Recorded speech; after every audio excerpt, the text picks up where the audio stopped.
Assalamualaikum warahmatullahi wabarakatuh.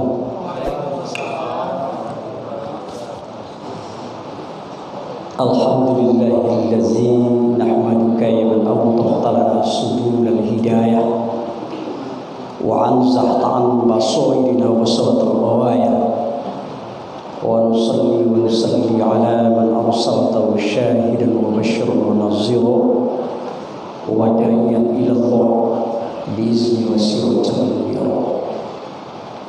Asyhadu an la ilaha illallah wa asyhadu anna Muhammadan abduhu wa rasuluh sallallahu alaihi wasallam la nabiyya ba'da amma ba'du. Faqala Allah ta'ala fil Qur'anil Karim a'udzu billahi minasy syaithanir rajim. Bismillahirrahmanirrahim. Wa qala rabbukum ud'uuni astajib lakum innal ladzina yastakbiruna 'an ibadati sayadkhuluna jahannama dakhirin. Shadaqallahu azim. Yang sama-sama kita muliakan para guru, para ustaz kita yang hadir pada saat ini, yang kami hormati pengurus masjid beserta jajarannya, aku ini mama, alim ulama, jadi pandai pemuka masyarakat, ibu-ibu majelis ta'lim, umumnya kaum muslimin dan muslimat, jemaah maghrib yang dimuliakan Allah Subhanahu wa taala. Selalu kita bersyukur kepada Allah Subhanahu wa taala di atas segala limpahan nikmat yang Allah berikan kepada kita semua, sehingga pada malam hari ini kita kembali hadir di masjid yang kita cintai ini dalam rangka berubudiyah kepada Allah Subhanahu wa taala. Terutama sekali tadi melaksanakan sholat wajib secara berjamaah. Tentu kita hanya berharap dan berdoa kepada Allah selalu semoga ibadah yang kita lakukan ini betul-betul menjadi suatu ibadah yang diterima oleh Allah, kemudian diberikan ganjaran pahala yang berlipat ganda hendaknya. Amin ya rabbal alamin. Kemudian salawat dan salam marilah sama-sama kita kirimkan kepada arwah junjungan Nabi besar kita Muhammad sallallahu alaihi wasallam dengan ucapan Allahumma sholli ala sayyidina Muhammad wa ala ali Muhammad. Bapak Ibu yang kami hormati, kajian kita pada malam ini yaitu sesuai dengan ayat yang kita baca tadi dalam surat Al-Ghafir ayat 60, yaitu antara doa dan takdir Allah Subhanahu wa taala.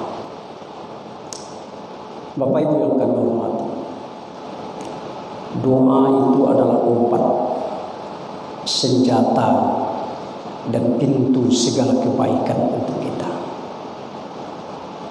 Sedangkan keagungan dan kedudukan doa tidak dipungkiri lagi. Kenapa? Karena seluruh makhluk ini membutuhkan doa itu. Jadi seluruh makhluk Allah ini membutuhkan doa, termasuk malaikat. Malaikat pun juga berdoa kepada Allah, walaupun doanya itu tidak ditujukan untuk dirinya, seperti apa yang dituangkan oleh Allah di dalam surah Al-Ghafir juga ayat 8. Apa kata Allah? Rabbana wa adkhilhum jannati adnin allati wa'adtahum wa man salaha abaihim wa azwajihim wa zurriyyatihim. Itu doa malaikat yang tertuang di dalam Al-Quran. Ya Tuhan kami, masukkanlah mereka ke dalam surga adnin yang telah Engkau janjikan kepada mereka. Wa man salaha abaihim wa azwajihim wa zurriyyatihim, dan orang-orang yang soleh di antara mereka atau di antara nenek moyang mereka, anak keturunan mereka, dan istri-istri mereka. Begitu juga iblis. Iblis makhluk laknatullah, ya. Makhluk laknatullah juga berdoa kepada Allah. Baca dalam surat Al-Hijr ayat 36. Qala rabbi fa'anzirni ila yaumi yub'atsun. Iblis berkata, ya Tuhanku, berilah penangguhan kepadaku hingga manusia ini dibangkitkan nanti. Jadi tidak gitu saja yang mendoa. Malaikat seluruh makhluk Allah ini membutuhkan doa. Bapak Ibu yang kami hormati, Allah itu maha kaya. Sekiranya Allah Subhanahu wa ta'ala mengabulkan seluruh permohonan makhluknya, itu tidak akan mengurangi apa yang dimiliki oleh Allah SWT, kecuali seperti berkurangnya air lautan ketika kita celupkan jarum ke dalamnya. Itu mana kekayaan Allah. Luar biasa. Jadi kalau seluruh makhluk berdoa kepada Allah, lalu dikabulkan oleh Allah permohonannya, tidak akan mengurangi apa yang dimiliki oleh Allah, kecuali seperti berkurangnya air lautan itu ketika kita celupkan sebuah jarum ke dalam. Itu hadis yang diriwayatkan oleh Muslim, hadis kursi. Bapak Ibu yang kami hormati, begitulah keagungan doa. Bahkan dalam hadis yang lain Rasulullah SAW pernah katakan, doa itu bisa menolak takdir. La yaruddul qadra ila doa, kata Rasulullah. Ketentuan atau pokoknya Allah itu tidak bisa ditolak kecuali hanya dengan doa. Jadi bapak-bapak, ibu-ibu yang kami hormati, tidak ada yang siu-siu daripada doa yang kita panjatkan kepada Allah. Kalau tidak dikabulkan oleh Allah di dunia ini akan menjadi simpanan pahala bagi kita yang berdoa untuk alam akhirat nanti. Sebab doa itu ibadah.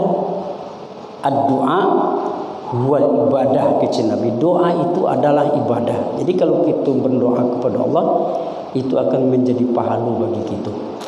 Oleh karena itu jangan berhenti untuk berdoa. Kalau kita cari kedudukan dan keagungan doa itu, ada sebuah kisah yang menjadi pelajaran bagi awak.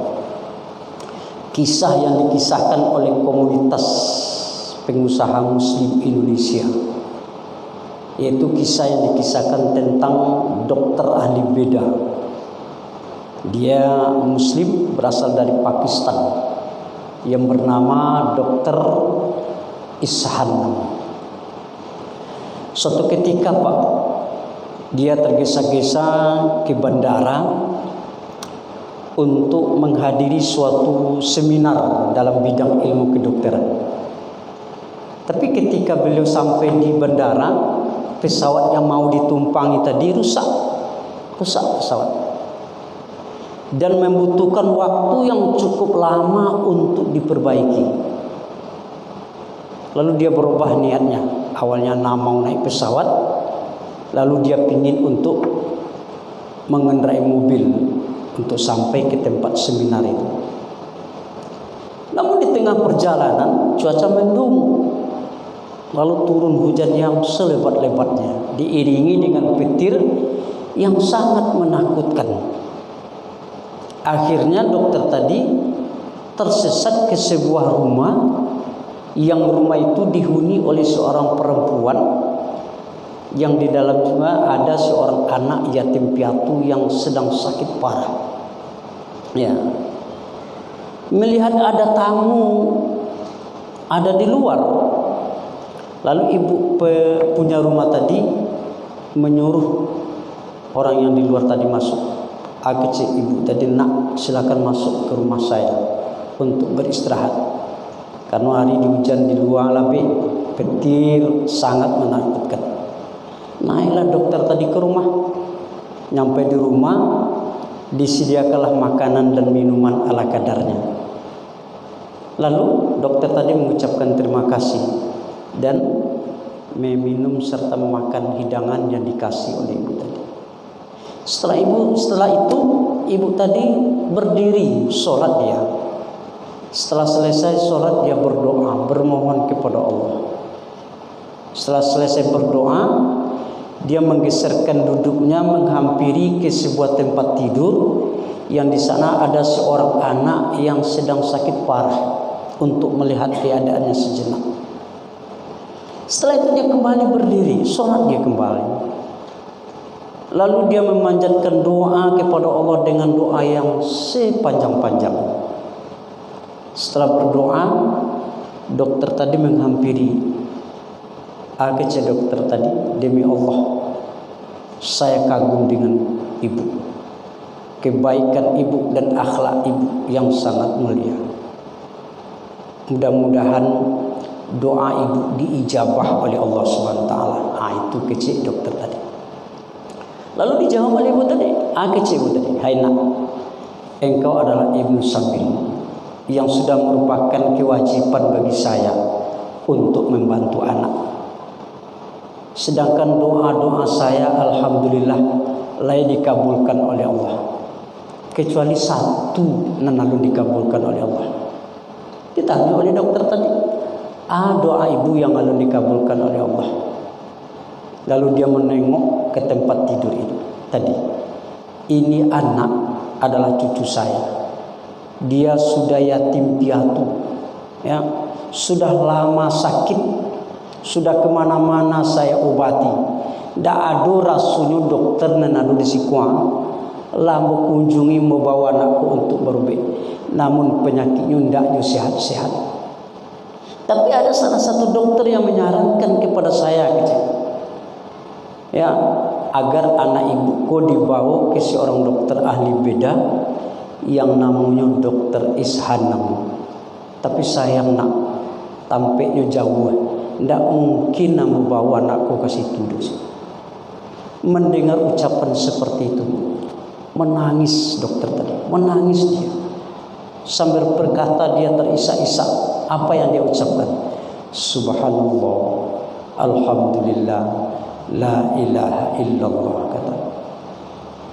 Demi Allah, kata dia, dengan doa ibu, pesawat yang mau saya tumpangi tadi rusak, membutuhkan waktu yang cukup lama diperbaiki, sehingga saya memutuskan berangkat untuk mengendarai mobil. Tahu-taunya di perjalanan hari hujan begitu lebat, ya, hujan begitu lebat diiringi dengan petir yang sangat menakutkan. Akhirnya saya tersesat ke rumah ibu ini, katanya, ya, dengan cepat dan tepat. Ya, sayalah yang dokter Ihsan yang ibu maksud itu. Mungkin dengan cara kejadian seperti inilah Allah memerintahkan saya untuk mengobati anak ibu. Menangislah ibu tadi, tersungkurlah dia, bersyukur kepada Allah Subhanahu wa taala. Dokter, mungkin cara dengan inilah Allah memerintahkan saya untuk mengobati anak ibu. Artinya apa? Jangan kita sampai berhenti untuk berdoa. Jangan sampai kita berhenti untuk berdoa sebelum doa kita diijabah oleh Allah Subhanahu wa taala. Tidak ada yang mustahil bagi Allah. Semuanya berada di genggam Allah. Kalau Allah berkehendak, tidak ada yang bisa menghalangi. Wa qala rabbukum ud'uni astajib lakum. Tuhanmu berfirman, berdoalah kamu, kata Allah, niscaya akan aku ijabah atau akan aku kabulkan, kata Allah. Tapi innal ladzina yastakbiruna an ibadati sayadkhuluna jahannama dakhirin, kata Allah. Sesungguhnya orang-orang yang tidak mau berdoa itu, kata Allah, itu adalah hambaku yang sombong kepadaku, kata Allah. Jadi oleh karena itu Bapak Ibu yang kami hormati, kita disuruh berikhtiar semaksimal mungkin, termasuk berdoa Bapak Ibu. Bapak Ibu yang kami hormati, Kadang-kala kita kan sering bakatun, Ustaz, kamilah setiap saat berdoa, setiap waktu berdoa, bahkan setiap habis sholat terus berdoa. Tapi yang doa kami tetap tidak diijabah oleh Allah, tidak didengar oleh Allah SWT. Alunjo dikabulkan sampai saat. Ada beberapa hal Pak yang harus kita pelajari, yang harus kita lakukan, yang harus kita hindarkan penyebab doa kita itu tidak didengar atau tidak diijabah oleh Allah Subhanahu wa taala. Ada sebuah kisah juga seorang ulama yang terkenal, seorang tabi'in yang hidup di abad ke-8 Hijriah, yang hidup di abad ke-8 Masehi, kata-katanya selalu mengandung mutiara, yang bernama Imam Ibrahim bin Adam. Suatu ketika beliau berjalan-jalan di kota Basrah, di pasar itu, lalu para sahabat bertanya kepada beliau, wahai Buya, kamilah setiap saat berdoa, namun doa kami tidak didengar oleh Allah, tidak pernah diijabah oleh Allah. Lalu dijawab oleh imam tadi, imam tadi, ingatlah wahai saudara-saudara, doa kamu tidak didengar oleh Allah atau tidak diijabah oleh Allah karena hatimu sudah dimatikan oleh 10 perkara, kata beliau. Lalu beliau merinci penyebab atau kendala atau penghalang doa kita untuk sampai ke hadirat Allah itu, kata beliau. Yang pertama adalah araftumullah walam ta'uddu haqqah, kata beliau. Kalian layak kenal dengan Allah, kata beliau. Tahu juga Allah, tapi tidak pernah menunaikan hak Allah. Kuranan serupa itu kecil beliau terhalang doanya untuk sampai ke hadirat Allah Subhanahu wa taala. Kemudian yang kedua, kata beliau, qara'tumul Quran walam ta'lamu bih. Kalian baca Al-Quran tapi kalian tidak pernah menghayati dan mengamalkan isi Al-Quran itu dengan baik. Lain pandai membaca Al-Quran, pandai menghayati isi Al-Quran, tapi tidak pernah mau mengamalkan isi Al-Quran. Kalau orang seperti itu, kata beliau, melakukan hal yang seperti itu, kata beliau, doanya itu terhalang untuk sampai ke hadirat Allah Subhanahu wa taala. Kemudian yang ketiga, kendala penghalang doa kita itu sampai kepada Allah Subhanahu wa taala adalah idda'aitu hubba Rasulullah wa taraktu sunnatah, kata beliau. Kamu menyatakan cinta kepada Nabi, tapi kamu tidak pernah melaksanakan atau meninggalkan sunnah Nabi. Artinya apa? Kita lain menyatakan cinta kepada Nabi kita, Nabi Muhammad SAW, tapi sunnah-sunnah beliau kita ingkari, kita tinggalkan, tidak mau melaksanakan sunnah itu dengan baik. Kemudian yang ketiga, yang keempat, kata beliau, idda'aitum adawatu syaitan wa ata'tumuhu. Kamu menyatakan diri kamu bermusuhan dengan syaitan. Artinya apa? Syaitan itu adalah musuh yang nyata bagi kamu. Wa ata'tumuhu, tapi kalian mengikuti langkah-langkah syaitan. Itu penghalang doa kita untuk sampai ke hadirat Allah SWT kepada, kata beliau. Kemudian yang kelima, idda'aitu dukhulul jannah.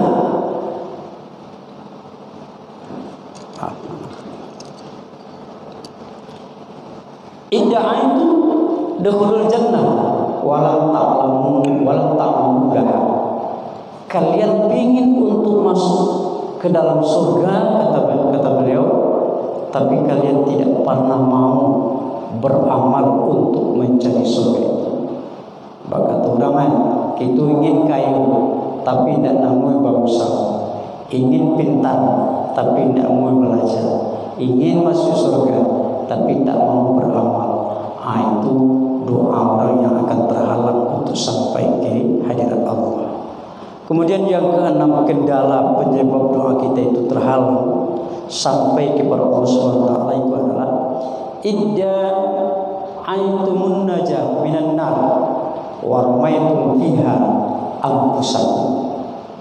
Kamu menyadari neraka itu sangat dahsyat, takut dijilat oleh neraka, takut masuk ke dalam neraka, tapi kamu sendiri yang menjerumuskan diri kamu untuk masuk ke dalam neraka itu sendiri.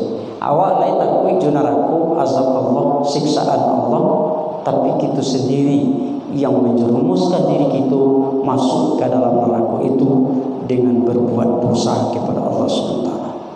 Kemudian yang ketujuh kata beliau, qultum innal mauta haqqun. Kalian menyatakan bahwa kematian itu benar adanya, pasti datang. Awak lain tahu kematian itu pasti datang, ya. Kematian itu ya tak asing lagi bagi kita, tak asing lagi di telinga kita, tapi akan bisa menggetarkan setiap yang bernyawa. Kenapa? Karena kematian itu adalah suatu keniscayaan yang pasti akan dialami oleh setiap insan. Apa itu kepada yang tua, yang muda, yang kaya, yang miskin. Tapi kita tidak pernah mempersiapkan diri untuk menghadapi kematian itu, kata beliau. Artinya apa itu? Awak menyadari setiap hari bahwa kematian itu pasti akan datang. Malah itu setiap hari menyaksikan ada kematian bagi teman saudara kita. Kita lihat sendiri, tapi kita tidak pernah mengambil pelajaran daripada kematian itu dan tidak pernah mempersiapkan diri untuk menghadapi kematian yang sedang kita hadapi.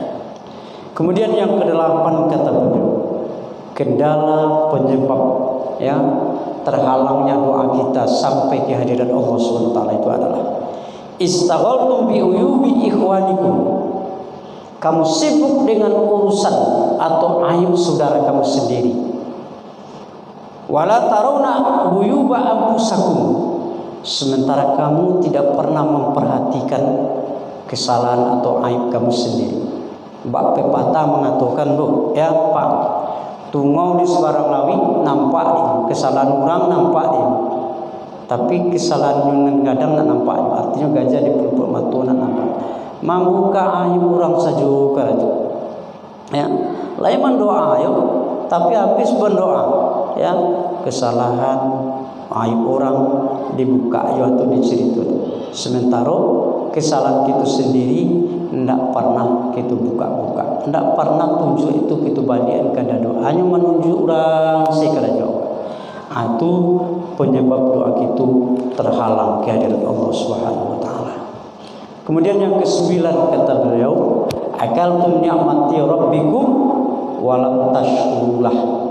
Kamu makan nikmat Allah tapi kamu tidak pernah mau bersyukur terhadap apa yang sudah diberikan oleh Allah Subhanahu wa taala.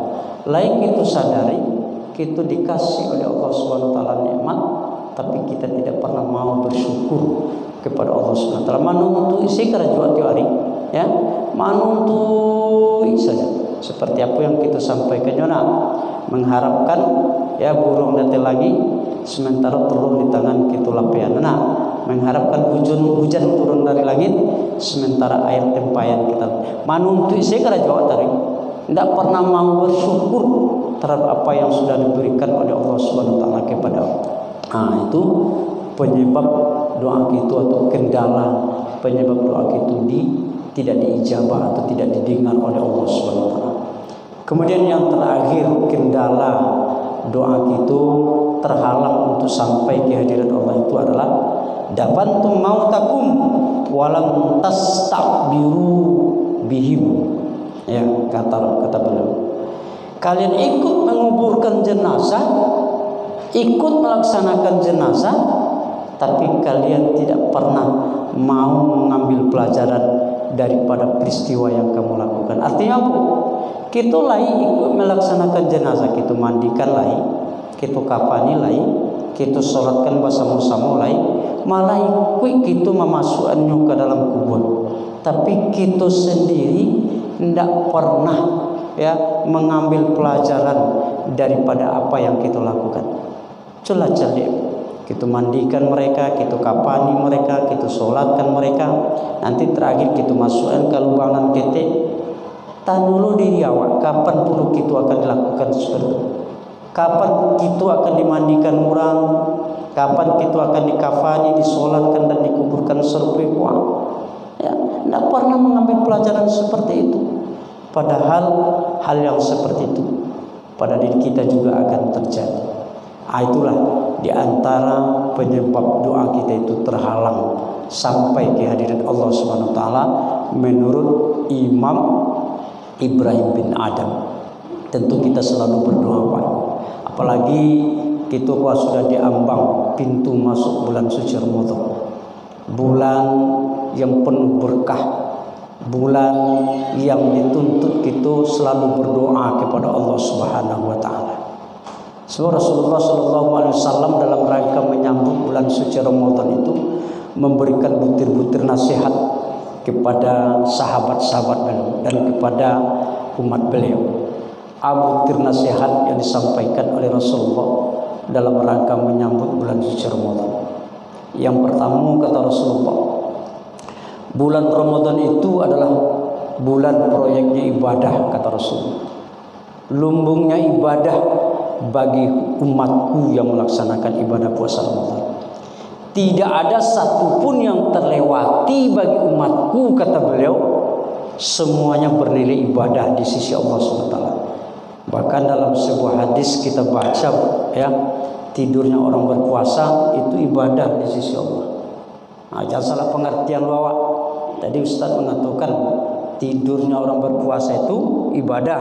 Bikul lalu sewa dari pagi sampai malam, sampai khutbah buku. Itu tidak ibadah, itu puasulah. Jadi istirahatnya orang yang berpuasa maksudnya Rasulullah itu beribadah di sisi Allah. Ya. Bahkan detak jantungnya orang yang berpuasa itu ibadah di sisi Allah.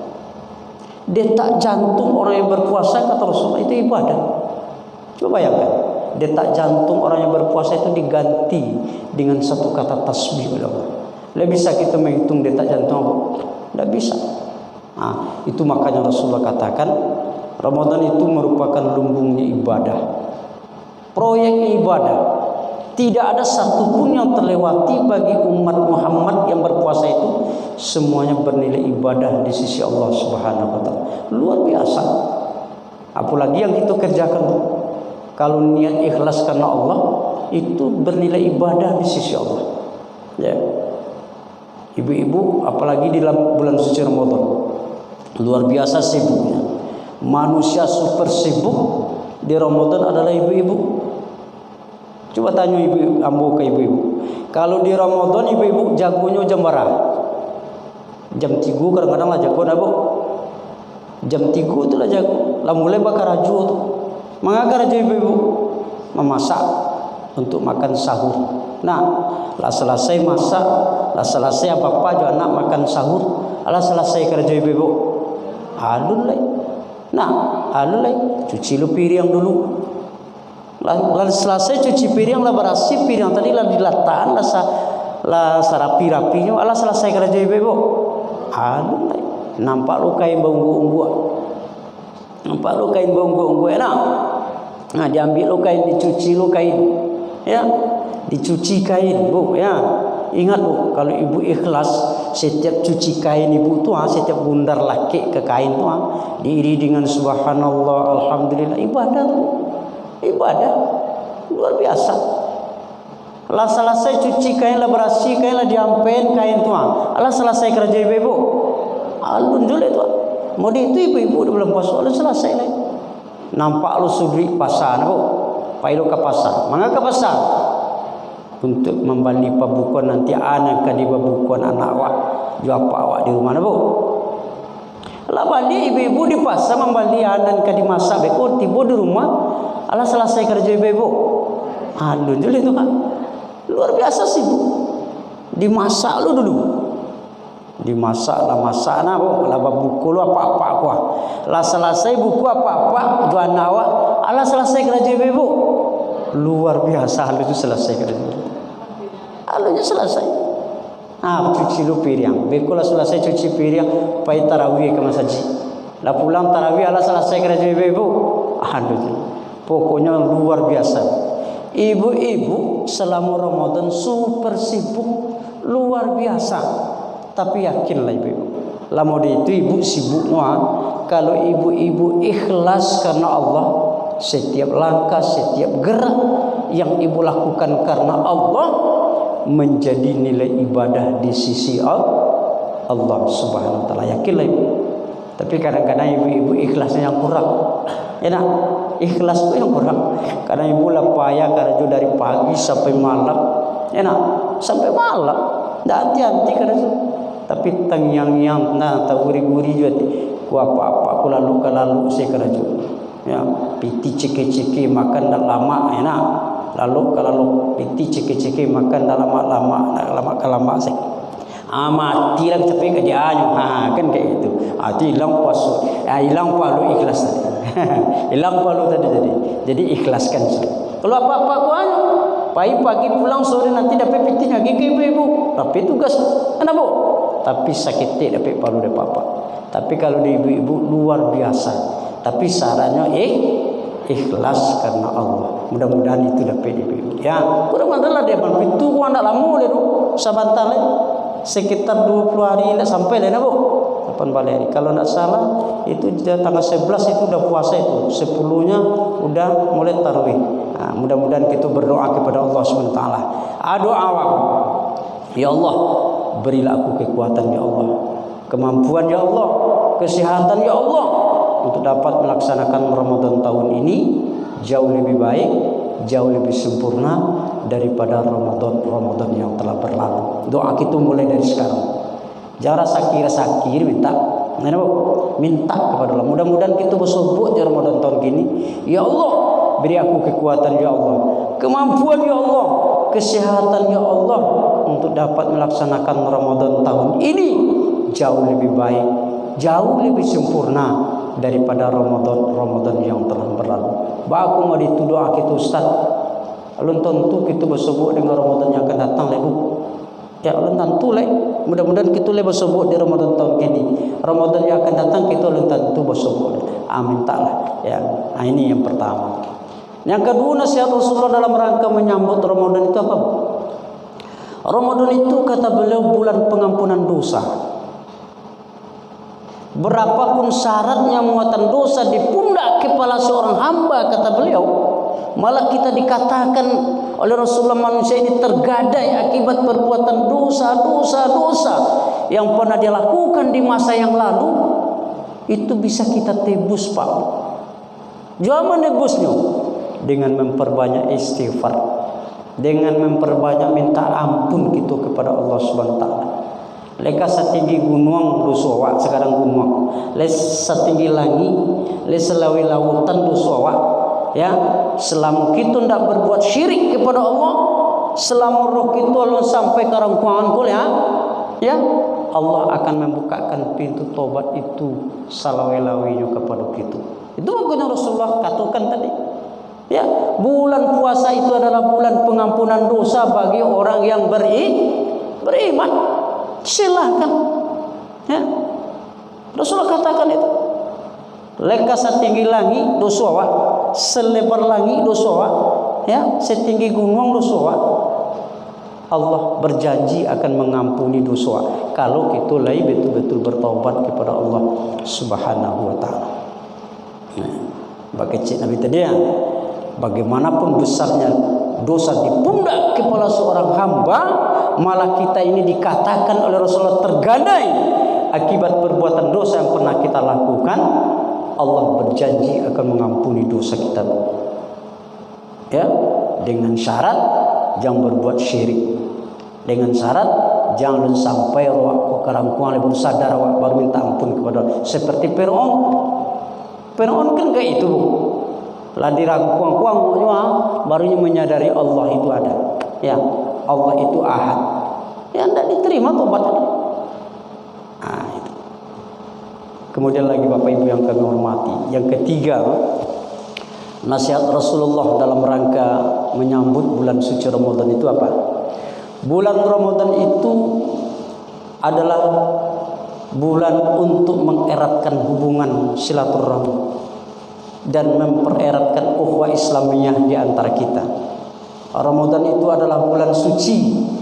Oleh karena itu, sebelum kedatangan bulan suci Ramadan, mari kita bersihkan diri kita dari segala kesalahan. Salah kepada Allah tadi baca doanya, bertaubat gitu, minta ampun kepada Allah. Kalau salah terhadap kita sesama manusia, baca doanya lain. Ini salah sesama kita yang paling payah bu, susah. Kalau jual Allah mudah. Bagi Allah Nabi tadi barana kadang dosa diampuni oleh Allah. Tapi sesama kita manusia yang susah untuk melakukan kabi salah tadi. Kadang minta maaf awak, tidak ada maaf kadang-kadang. Nah, oleh karena itu sebelum masuk Ramadan, mari kita saling berjabatan tangan, saling minta maaf. Tidak ada gadi yang tidak rata, tidak ada kita manusia yang tidak salah kepada Allah minta ampun, salah sesama kita, mari kita saling berjabatan tangan, minta maaf sesama kita. Ada bu, ada itu kita menjelang masuk Ramadan, apalagi kepada orang tua wah. Kadang-kadang kita terbalik. Enak, ke kawan lebar cari-cari, basalam, bapak lupa bahasa yang sayang. Tapi orang tua kita nak tekan ada di kampung segala macam. Nak pernah tekan ada. Padahal redhonya Allah itu sangat tergantung kepada redhonya kedua orang tua wak. Ya, kok salah pada kawan wak, aku mari kita salah kepada orang tua, mari kita cari beliau, bersempuh, ya, minta maaf kepada beliau kesalahan kita selama.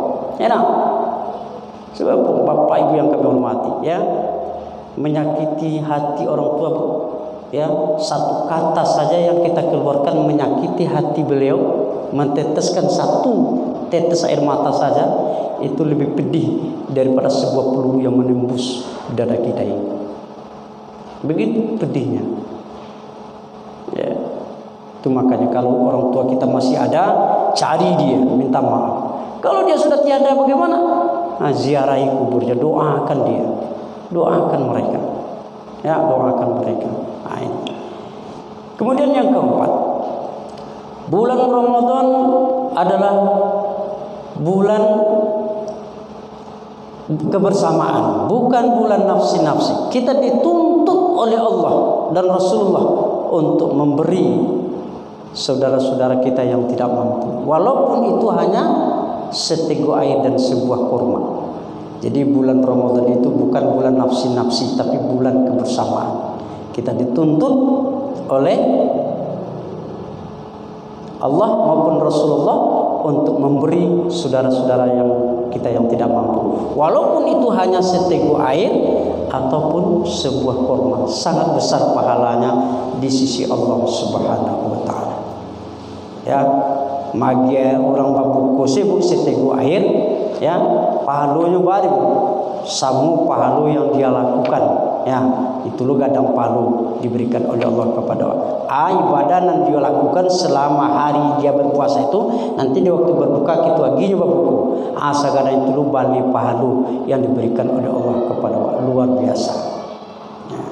Kemudian lagi Pak Bu, ya, Ramadan ku, ya, di samping mendatangkan ganjaran pahala untuk kita, untuk kehidupan kita nanti di alam akhirat, kalau kita baca bulan puasa bulan Ramadan juga memberikan faedah yang langsung dalam kehidupan kita manusia di dalam menjalani kehidupan di dunia. Baik kalau kita lihat dari segi rohaniah, jasmaniah maupun ijtimaiyah. Kalau kita cari Pak, dari segi rohanianya, keuntungan puasa yang kita lakukan terhadap rohaniah kita ini, ya, ibadah puasa yang kita lakukan, ya, di samping berusaha menahan diri daripada segala, daripada peraturan, menahan diri kita daripada makan dan minum dan hal-hal yang membatalkan ibadah puasa kita. Contoh, di rumah kita saja tersedia selalu makanan yang enak, minuman yang segar, dan buah-buahan yang segar. Dan ada pula istri suaminya halal bila melakukan hubungan biologis. Kalau kita makan di rumah awak, minum di rumah awak, di ruangan yang serba tertutup, tidak ada satupun kekuatan yang bisa menghalang. Kalau itu kita lakukan di rumah awak, enak. Berapa tuntutan makan di waktu kita lapar, berapa tuntutan haus minum ketika kita haus, ditambah lagi terik matahari. Tapi karena kecintaan kita terhadap aturan Allah, semua itu bisa kita tinggalkan. Jadi kalau kita lihat dari sudut rohania, faedah puasa yang kita lakukan di bulan suci Ramadan itu Pak Bu adalah ya membentuk watak dan karakter kita manusia ini menjadi manusia yang patuh terhadap suatu aturan Allah Subhanahu wa taala yang dimotori dengan jiwa takwa Allah kepada Allah Subhanahu wa taala. Nah, itu. Kalau kita cari dari segi keuntungan jasmania sekete, kita boleh sekete jasmania. Kata Rasulullah, sumu tasih, berpuasalah kamu agar sehat. Jadi berpuasa itu tidak penyakit anak tangan, kesehatan yang kita peroleh. Malah